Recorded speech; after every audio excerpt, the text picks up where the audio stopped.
What's up, guys? Hey, welcome to the off season. But as we all know, in this sport, there's really no off season. We've got World Supercross right around the corner. We got the Motocross Donations this weekend. Honestly, there's really no off season for these poor guys. But hey, as a fan, I really like it. And Arenacross. Oh, I got a huge announcement for that. Thank you to everyone who has joined as a member. I really appreciate it. It's $2.99 a month. You're automatically entered to win the CRS custom painted helmet from Coach Rob. And this month, if you check out Coach Rob's site, he has a sweat rate analysis where it breaks down how much you sweat with how much you need to replenish to make sure you don't get cramps and keep your performance optimum. So check out Complete Racing Solutions. So title sponsor, Nano-Extreme. We've had some issues with the Nano-Extreme website. This is the pain cream. I don't know what exactly, it has these little nanos, it gets inside there.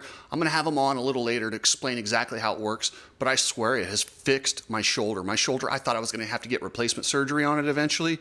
I've been using the Nano-Extreme and the thing feels great. So as soon as that website's back up, use code Cooksy for buy one, get one free. This stuff is amazing.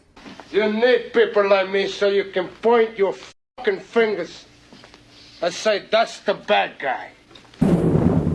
So with the World Supercross Series set to launch on October 26th in Vancouver. By the way, if you've looked at flights to Vancouver, they're incredibly cheap. I don't know why, but you can get out of anywhere in the western half of the United States. You can get to Vancouver pretty cheap. So if you want to go watch Ken Roczen, Eli Tomac, there's a good lineup and they've got new ownership. This series is kind of revamped. This is like its grand reopening. And one of the biggest announcements was from the MCR Honda team. They've got Ryan Brees and, of course, Vince Friese. But the big news isn't necessarily what they're doing in World Supercross. Their 450 riders are also going to be competing in the AMA Arenacross series, against Kyle Peters, five-time champ Kyle Peters. He's going to have to deal with Vince Friese, seriously, and Ryan Brees, committed to a full season. If you remember, Brees started the season saying, I'm going to do a couple of arena crosses and see where it goes. He was not committed to do the whole series. This year, he's in. He wants that championship. And you mix in one of the most controversial and aggressive riders of all time in Vince Friese on an arena cross track. Oh boy, you take aggressive riding to a whole new level and now you put Vince Friese in there. This dude's good, and that whole series, Friday nights, just got a lot more exciting. And for the MCR team, they've got their 250 riders in World Supercross are Cullen Park and new, I believe he's a rookie, Noah Viney is going to be riding for them in the 250 class. There's some pretty decent riders, and I believe Noah Viney will be going on to Arenacross, where I think Cullen Park will go over to Supercross with somebody. Unfortunately, the MCR team they might do a couple Supercrosses, but it's just not in their budget. They have taken a look at how much they spend at an American race, the Supercrosses or outdoor nationals, versus what they get in return in both, money from the promoter or promotion, and it's not worth it. They told me it costs between $10,000 and $20,000 per weekend when they attend a US Supercross or outdoor national. That just doesn't cover it. And it's kind of frustrating too when you get these big title sponsors and the series traditionally poaches them by saying, hey, sponsor the series too. How many times have we seen that?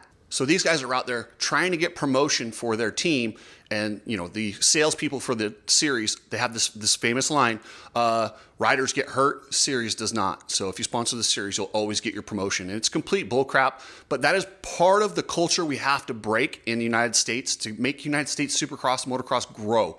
We need these teams to be successful and profitable inside of the business model. Right now, it's not. It's a one-way street. They're just donate, donate, donate, and they're counting on these factories that use the series and all their money to sell their motorcycles, and that's how they're making it work. Where you look at World Supercross, they're doing a model very similar to like Formula One, where they will return revenue and stakes back to the teams who participate. It's a really good business model. And Arenacross, it's just they've done this thing where they haul your bikes around. They've made that series very good for the riders and very attractive to smaller teams like MCR. And when you get talent like Vince Friese and Ryan Brees committed ahead of time to the Arenacross series, I'm sorry, but is anyone going to miss the Vince Friese Arenacross experiment. I'm not. That is going to be some of the best TV that I've seen in a long time. And that series is so fun. So what they do is they do 2 main events. The first main event, however they finish, they invert the field. You get last gate pick. And in Arenacross, it's a 2-row start because it's so small. So whoever wins the first main event is guaranteed to start on the second row in the second moto. It's fun to watch. So with all the good news surrounding MCR, and I will have Vince Friese on the show this week. So if you got any questions for Vince Friese, put them in the comments and I'll go through them. And if there's any good ones, I'll be sure to ask him when I talk to him this week. He is one of the most personable guys. I know a lot of you guys love to hate on Vince Friese, but I like him. I love the way he rides. I wouldn't if I had to ride against him, but I don't. So I get to watch as a fan, and he is one of the most personable, nice guys to talk to off the track. On the track, I get it. He's a bit of a wild man and crazy, and he'll do whatever it takes to win. But I kind of respect that. But I do have some bad news regarding the MCR team. Sounds like Mike Genova is dealing with some health issues, and he is going to have to step away from the team this year. Don't know how long, or I'm not going to share any details about what's going on with him. He does have some health ailments that he needs to take care of. And hopefully, I'm crossing my fingers and praying for him. The sport needs Mike Genova. He is a good dude, and he has brought so much to the table for so long. I really just want to recognize him for what he's done and wish him well in his battle. And I hope we'll see him back at the races soon. And yeah, if anyone can do it, Mike Genova. What a badass. Stay strong. You got this, brother. And don't forget, guys, check out Travis Ogburn's creation, Epic Garage Designs. Epic Garage Designs is one of the coolest garage fix-up, make it look cool companies in the world. Go to epicgaragedesigns.com, order you some slat wall. Ride strapped. Get your goggles, glasses, get your shirts. I love the free Cooksey shirts. I don't know how I feel about wearing a shirt that has my picture on it. But hey, he's going to make shirts. I'm going to wear them, even if I don't feel comfortable with a picture with my face on it. Man, I forget how ugly I am until I see myself on a picture. And yeah, it's not something I want to be reminded of. But check out Ride Strapped. And remember, if you want your free Cooksey shirt, all you have to do is click the link in the description to the GoFundMe for my legal expenses. And if you want to donate over $20, you have to email me with your address and the size of shirt so I can get those over to you. A lot of you guys have donated, but you haven't emailed me your address and your size. If you could please do that, that's the only way you're going to get your shirt. So thanks, guys. Check out ridestrap.com. And if you're shipping anything, use Precision Transport. Pretransport.com, a shipping company with customer service that will get your package there when you need it, and they haven't forgot about customer service. Pretransport.com. And now to the storied and very historical motocross donations. This race has lost a little luster in the past 10 years. When they have it every single year and they require the world's best riders to drop everything and go race for free for their country, I don't mind it once in a while. You know, we have the Olympics every 4 years. Golf has the Ryder Cup every 2 years. All these other sports have a world event similar to like the Olympics, but we're the only one that requires our athletes to do it every single year. And I do think that takes a little bit of the luster out of it, because I don't really want to require my guys to race 31 races over here in the United States and then say, oh yeah, you won, now you have to go represent our country for free. Never mind the fact that your teams and everybody and your bonus money, you're making millions of dollars, not from the promoters, but from their own personal sponsors. Never mind the fact that you got to go over and risk getting hurt and costing yourself all that money.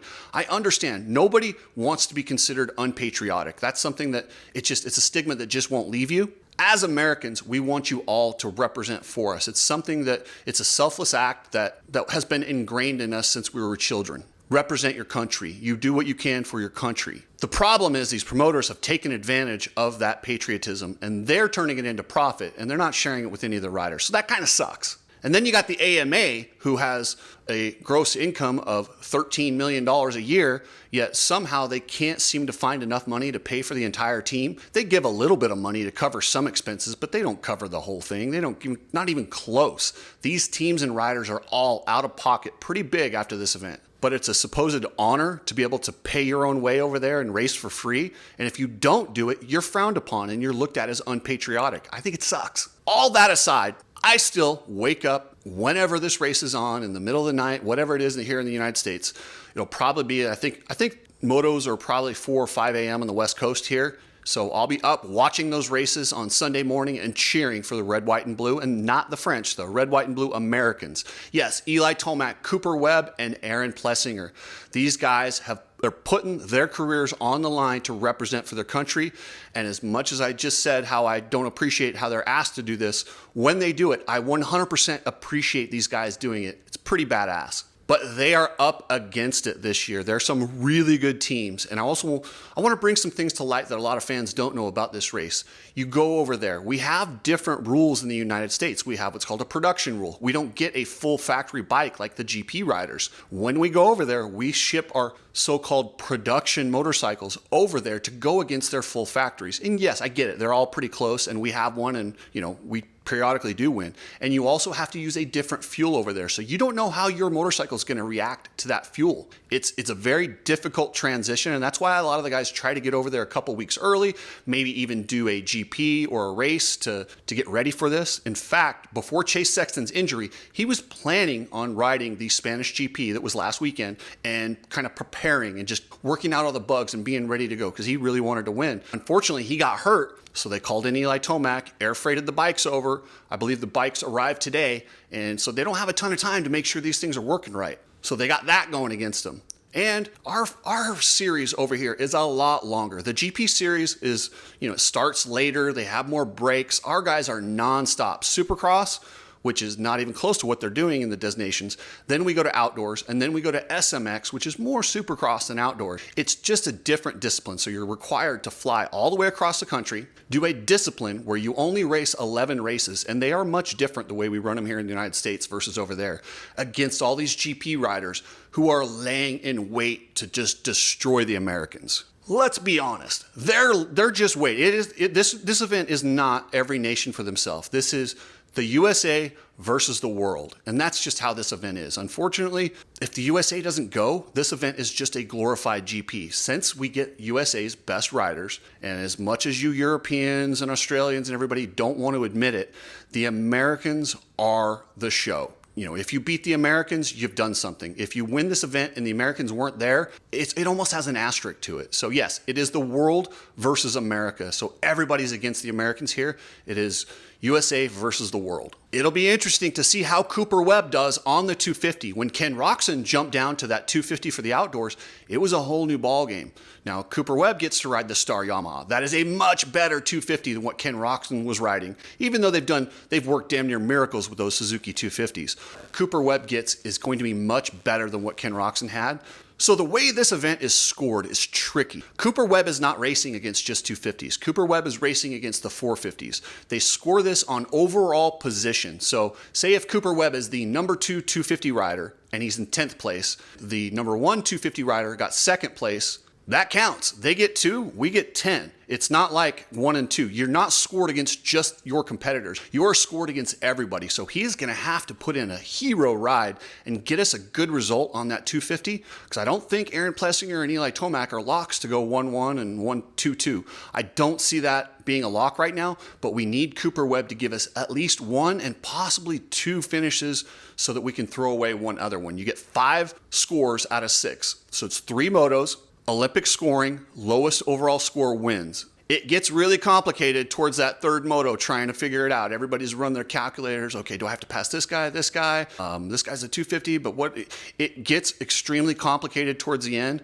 I think the USA has a really good shot at winning it. With that said, it's going to be tough, man. This will be one of the all-time great performances if they can come in last minute, pulling Cooper Webb up to the 250 class, a guy that wasn't even planning on going, Eli Tomac, and replacing Sexton, flying the bikes over their air freight, Aaron Plessinger recovering from his shoulder injury in SMX.